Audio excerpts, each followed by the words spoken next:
Do, do, do, bum, bum, bum, bum. Hey, everybody. Grab your beverage.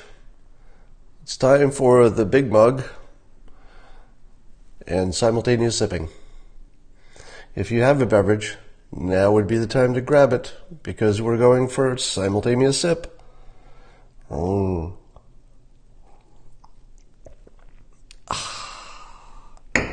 that's good. Simultaneous sipping.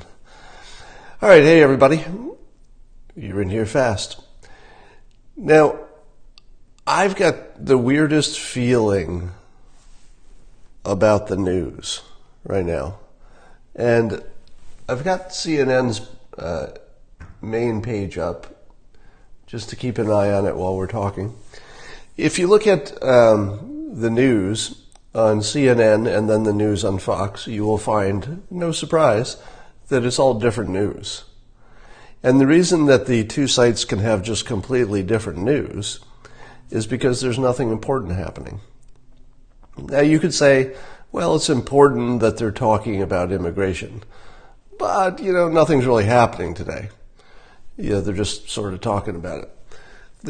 CNN's got lots of stories about, good DACA citizens and how unfair it would be to send them back. And lots of anti-Trump stuff. And then over at Fox News, they're covering news I've never even heard before. Something about some family of male escort who died mysteriously inside a Democrat donor's LA home. Okay, if that's the news, and this is not even new news, this is something that happened a while ago. Something about a Susan Rice Inauguration Day email in which she just said that President Obama said, do everything by the book. That's news? Do everything by the book? So you've got both the news sites. Because there's no real big news, they're scrambling to find anything that looks like news that fits their narrative. So it's just completely two different worlds now. It's like it's as if there's no such thing as real news. They've just decided to do their own versions of news. Now, you know that it is rare to go this long, and I mean 24 hours, without a major news story. Don't you feel it coming? Don't you feel there's something that's going to be announced, something big that's going to happen, something that's going to blow the headlines apart? I feel like something's going to happen today. I don't know what topic. It could be any topic. It probably won't be North Korea because that takes a long time to percolate. It probably won't be one of these, well, it could be one of these scandals. It could be the Democrat memo, but something tells me that the Democrat memo is going to be a big nothing. Infrastructure is just boring. Probably nothing will happen. Nobody really cares. But when you have slow news days, these are the times when people who wanted to make a big budget or a big announcement, anybody who wanted to get some attention but couldn't do it because there were other big news stories crowding them out, they're probably looking at today and saying, oh, today's the day. There's sort of nothing happening that anybody cares about. Yeah, we talked about Obama's portrait all day yesterday because there wasn't much else to talk about. So I would say this is not a case of a hunch or an instinct, but rather the fact that when you have a slow news day, somebody's going to see it as an opportunity. And it will be an opportunity to announce something that otherwise might have been waiting. Or maybe a news organization has a big story they've been sitting on, and now it's the perfect time to announce it.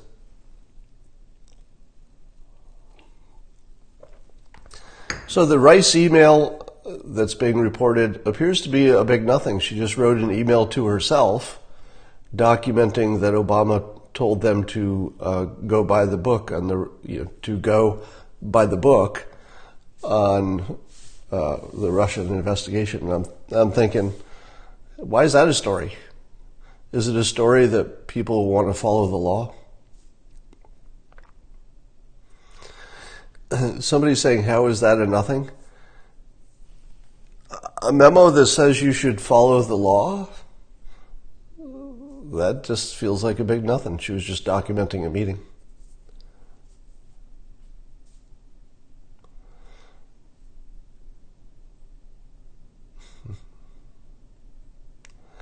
A little too fishy?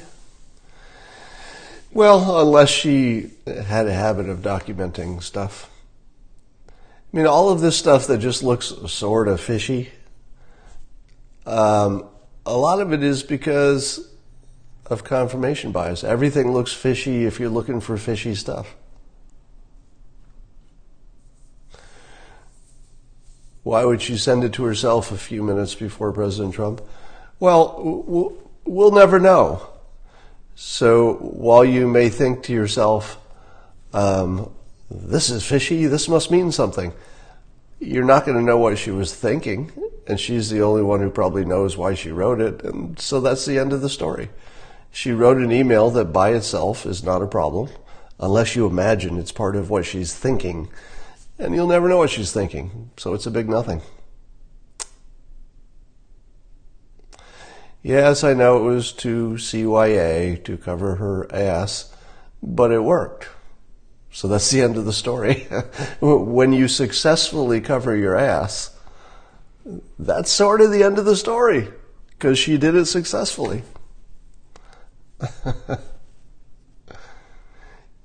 All right, so yeah, you saw the story about Don Jr.'s wife, Vanessa, opened up an envelope and there was some white powder in there, and so she was taken to the hospital just in case the powder was something bad. But it wasn't, so that's the good news. But how scary is it that we have to worry about that? So I have to... my new rule is I'm just not opening mail from people I don't know anymore. It's been my rule for a while that mail can't come in the house. So I don't let any physical mail into my house. I stop it in the garage and sort it in the garage into its various recycling bins.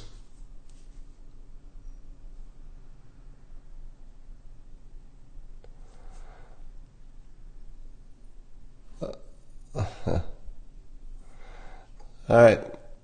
You can see even from your comments that there's not much of a, there's just not much going on today.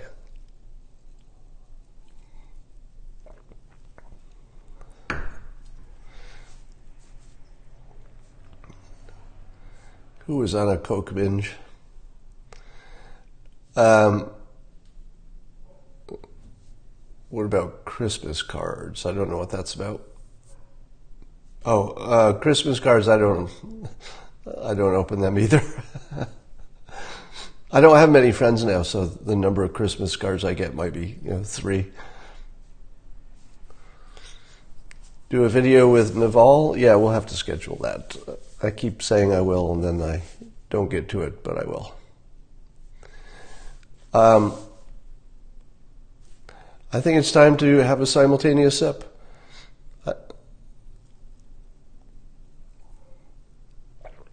Was everybody ready? I didn't give you much warning there. If you want to do a follow-up, here it comes.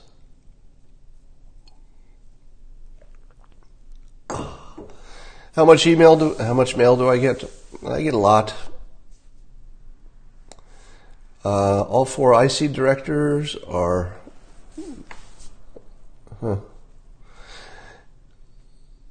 I'm just looking at your comments because I've got so little to say today.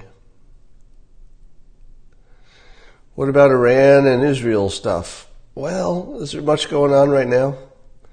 The trouble is we don't really know what's going on with that drone they shot down. Cocaine.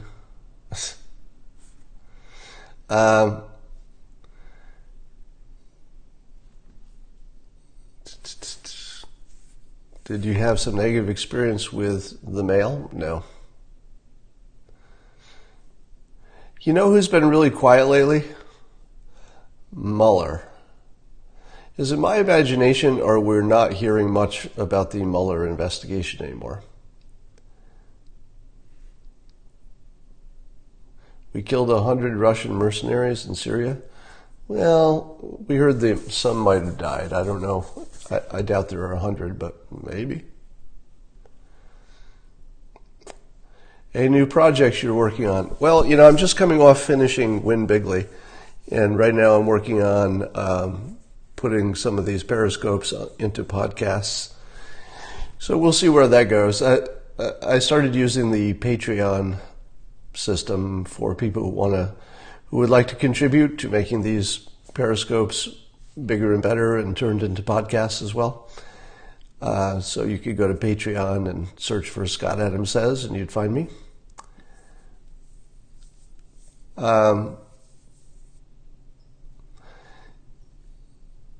You should hire someone to open your mail, and maybe a food taster too.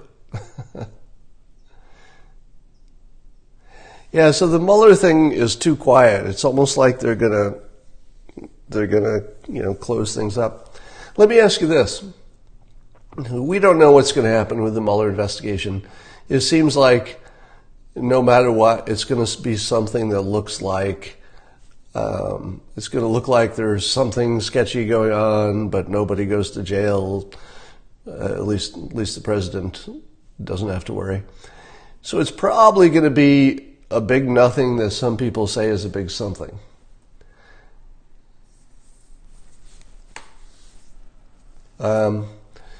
Black Lives Matter. I'm still waiting for Hawk Newsom to put together a specific suggestion that I told him I'd help amplify. So I'm waiting for that.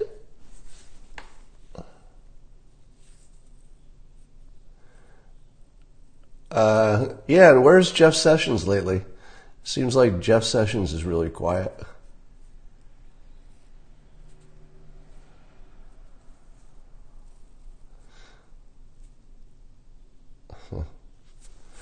Do I believe in universal income? I believe in testing stuff that you can test small. And universal income, that's the idea of just giving people money for nothing, is being tested in small ways. So what people don't know is what the psychology of that will do.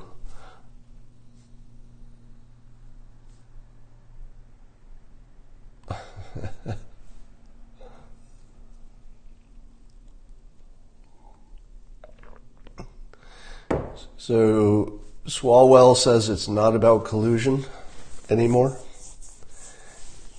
Is it about obstruction of justice? I'll tell you what.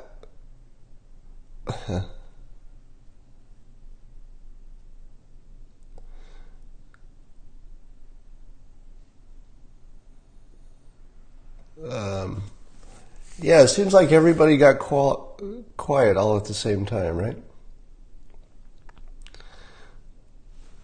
I haven't played with my VR device lately. I keep planning to do that.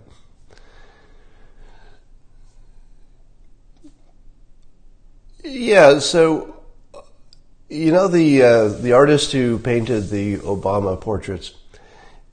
I'm seeing on the internet these stories that artist has also painted pictures of black women holding severed heads of young white women. And there's two paintings that people show that are allegedly from the same artist. I'm having some trouble believing it. I'm not sure if that's real. It might be real. I'm not ruling it out. But the reason I'm not tweeting that stuff around is that I'm looking at the pictures and I'm thinking, oh, that could be photoshopped. I see the paintings, but I don't ever see them in any context, as in part of a story or something like that. So anyway, somebody's asking me for WenHub updates. That's my startup. So our newest product called Interface, which is the product where you can find an expert who's available right at the moment online, and you can pay to buy their time for 15 minutes to an hour, whatever you want. And I think we're 1 week away from the alpha release, so the one where I'll be able to use it and it will work fine for me. Maybe some of you might want to come in early and test it. But probably a week away from something we can play with internally, at least. I've seen the first version and it works. We just have some connecting tissue that has to be connected.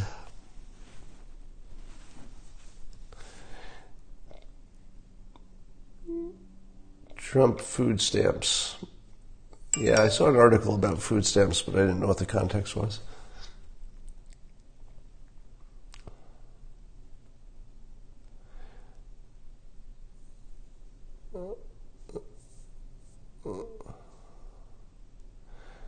There was a dossier spy on the Russian plane that went down.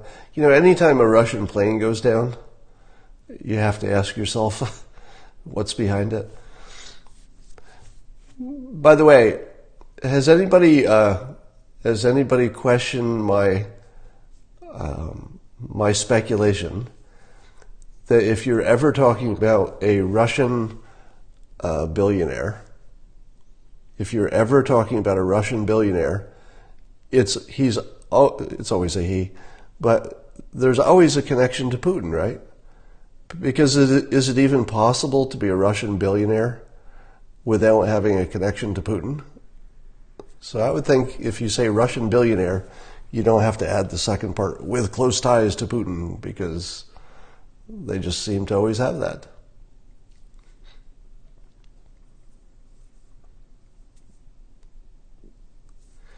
There's a great interview in the DC Examiner. Don't know what that is. The plane blew up. I don't know enough about the plane.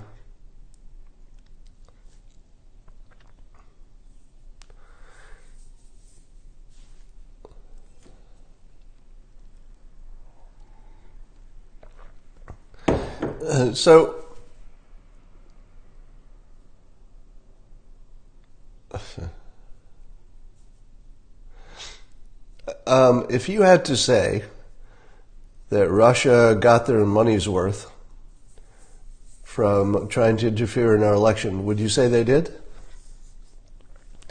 Would you say that if everything that Russia is accused of doing, if it worked out just the way they wanted it to, did they get what they wanted? Some people say yes. Some people say no. We don't even, this is that Mark Twain thing where Mark Twain said that people can't even tell the difference between good news and bad news. We don't even know if Russia got what they wanted. We're all looking at the same information, and we can't even tell if Russia is happy about it or unhappy about it. Because they can't be happy that the U.S. has increased its defense spending and, toughened its stance with missiles and everything else in terms of Russia. They can't be happy with sanctions. So, maybe they would have been even worse off with President Clinton. You never know. The plan was to shake our confidence in our election system. But here's the thing. If Russia, let's say Russia destabilized the United States, is that good for Russia? I can never quite connect the dots.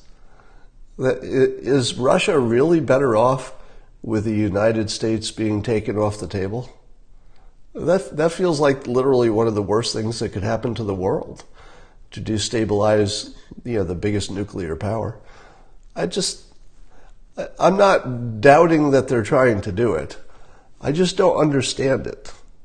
I don't understand how, if you think it through, that putting the United States into a bad situation, how does it actually help? Oh, wait, hold on a second.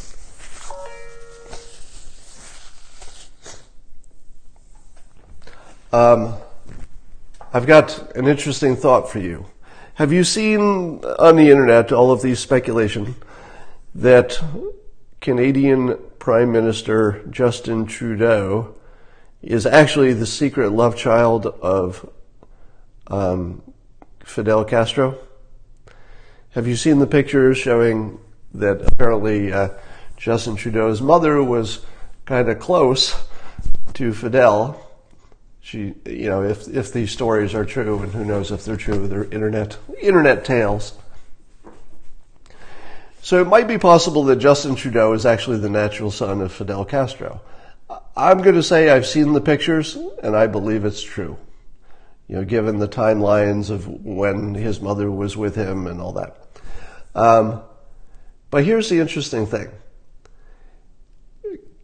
Cuba is approaching sort of a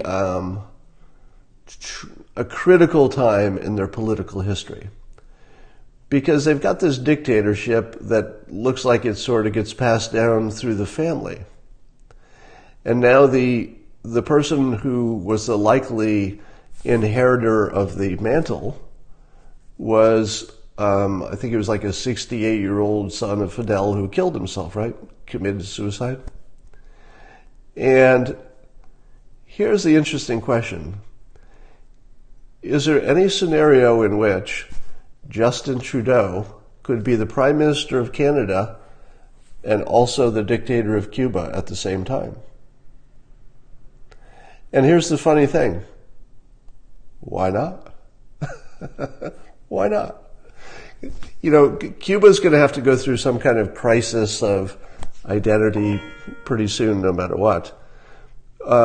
Imagine if, this is not going to happen, so don't take what I'm going to say seriously, but it's just fun to imagine.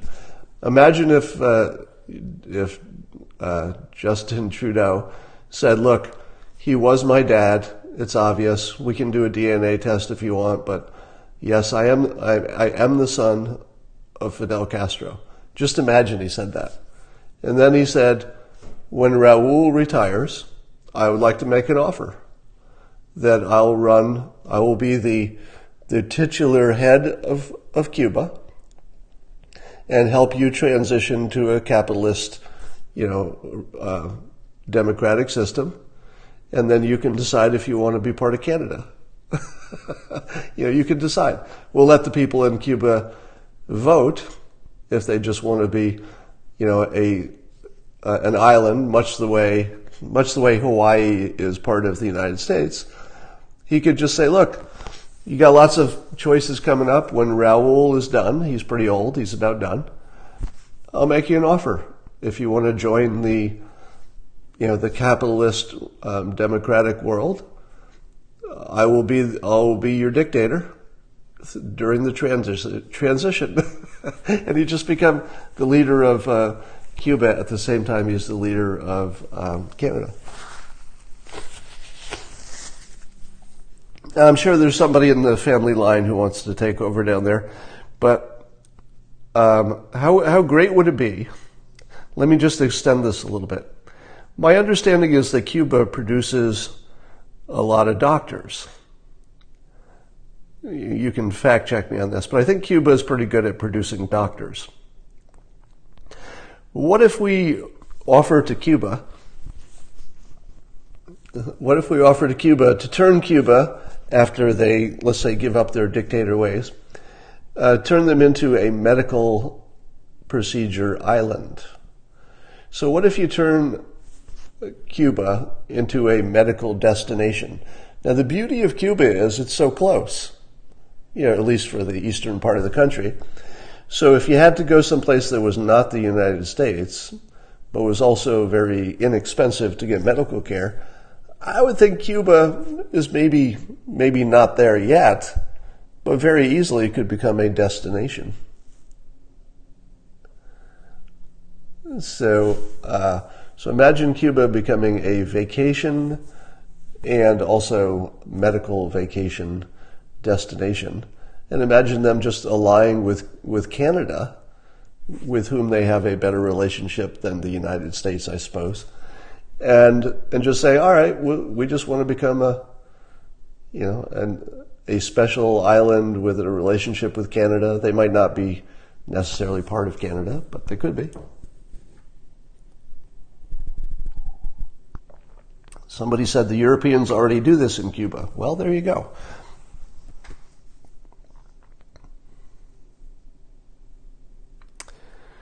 Didn't Michael Moore try that? I don't know what Michael Moore tried. The Charter City Project. That sounds interesting. Oh yeah, you can get your medicine from Canada and your surgery in Cuba. Yeah, Cuba and Canada just need to pair up. Because you know what Canada needs? They don't have an island. They don't have a, island where you go to the beach kind of island. Do they?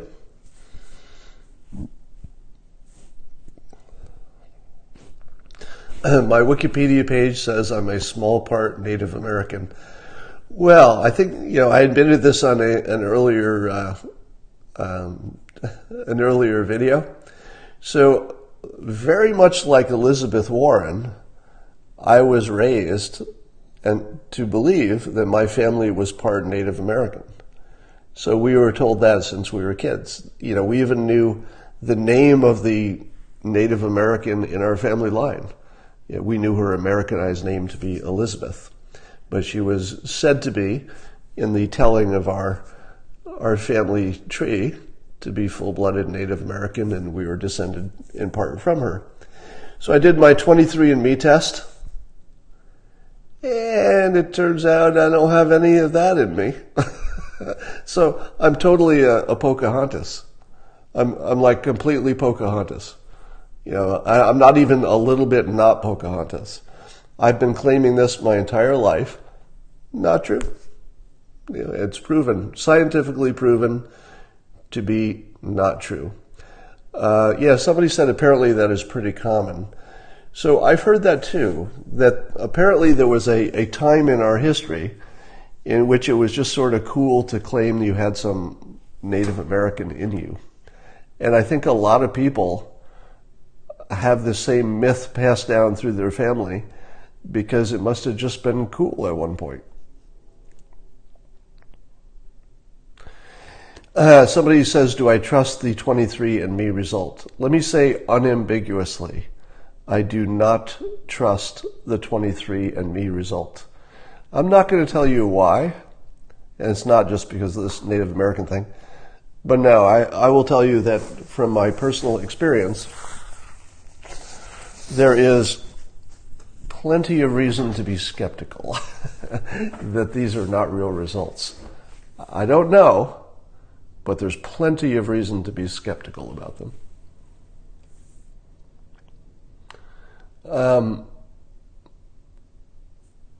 Am I African as well? I think everybody's got some percent of that. What happened to the big Wall Street Journal thing? Well, that got published. My Wall Street Journal article got published, and I'm glad you asked about that. So my Wall Street Journal article, I laid out the case for why the belief that President Trump is a racist is built on confirmation bias. So I gave some specific examples. One of them was people say he must be a racist because of the birther thing, to which I say, can you even imagine that he had been running against a white candidate who also had some question about birth? Can you imagine that President Trump would have ignored that easy line of attack? And the answer is no. He would have attacked exactly the same way, whether it was Ted Cruz, who he did attack on his citizenship, or anyone else. And what I thought was that when I made this case, that it's obvious that it's confirmation bias that you believe he's a racist, I thought that would cause a controversy. But what it caused instead was the blank piece of paper problem. In other words, my analysis of these things is so counter to what even his supporters probably think that it was invisible. Like you almost couldn't see it. You could read it and then it would sort of disappear as you were reading it in your mind. You couldn't hold it as a thought. So not only did I get zero pushback, zero, as far as I know. I don't believe there was even one person who looked at my Wall Street Journal article and said, "You damn racist, you got this wrong," or "You're an apologist," or any of that. It was absolutely just ignored, which tells me it hit its target. Because had there been something wrong with it, people would have certainly pointed it out.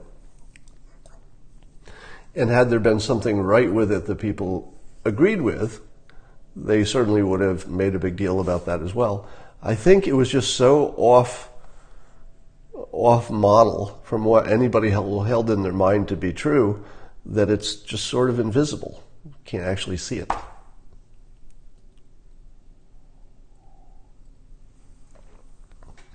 Apologist. I'm going to say that the dumbest people this week are the people who call me an apologist. Here's why. The apologist claim is based entirely on the fact that they believe that I only say good things about the president. And yet there are plenty of examples where I don't. I've given him a grade of F for race relations. F, failing grade. I've been saying this for months and months and months. It's a big category. I give him a failing grade right in front of you. And what do people call me? An apologist. When he came out in favor of statues, the Civil War statues, I called that a complete mistake. Total, tone-deaf, complete mistake. Now, you can disagree with me or agree with me on that point, but my point is, I, of course, have criticized the president on some big stuff. The president's comment about Porter was, I think, pretty close to the best you could do in that situation. We haven't talked about this yet. So there's a lot of pushback to the president because when he made his statements about Rob Porter, he tried to make what he imagined to be a balanced statement about you've got to worry about the victims, but we also need due process. And people said, due process? Why are you talking about due process when it's obvious that these victims are credible? And my take on that was that the president had to say something, because saying nothing wasn't an option. But if he had led with victims, victims, victims must be believed, then that would just be thrown back at him because of his own past allegations. So he couldn't side with the victims, and he couldn't say nothing. So he came out and said the only thing he could say in that situation, which was, victims are, important and they're their top priority, but we have to have due process. So if you ask me, that was handled poorly, meaning that everything about that whole Porter situation was not, there's nothing to be happy about. So there again, I give him poor marks, or the White House poor marks for how that was handled. I would say that the deficit is bigger than anybody wants. I don't apologize that away. I would say that there should be something done about healthcare by now. In other words, there should be more progress on improving healthcare costs and accessibility. So I got plenty of complaints. It's just that the fun stuff is the stuff that he does right. I'm not really the news. People don't notice that, but I'm not a news organization, so I don't make any attempt to report all of the news. I'm not about the big picture, here's all the news. I talk about persuasion, and when he's not doing it, there's not as much to talk about. And when he is doing it, and he's doing it right, well then those are really good examples, and they're fun to talk about. So if the only thing you've seen from me are the more viral things, the most viral things I do are when I talk about the things he does right, because those are the things that people like to share. So my critics create this completely false impression that I apologize or I'm an apologist for 100% of what the president does, when in fact that's not even close. It's not even close to the world of anything that looks like reality.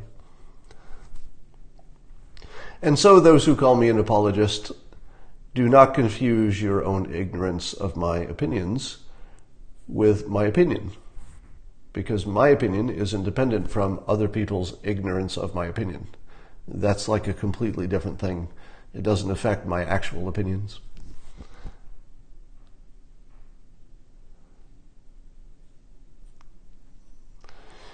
So I'm getting a lot of comments about Dale, the anti-Trump guy, and he seems very popular. But I'm not going to overdo him.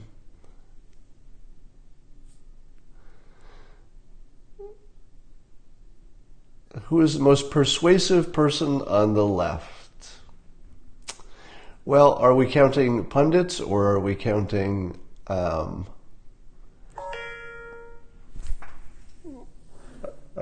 pundits or just politicians? Excuse me.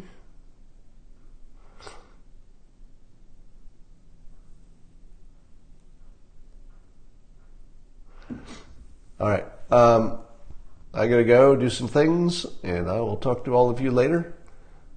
Pope Dale, that would be funny. All right. I'm out of here. Talk to you later.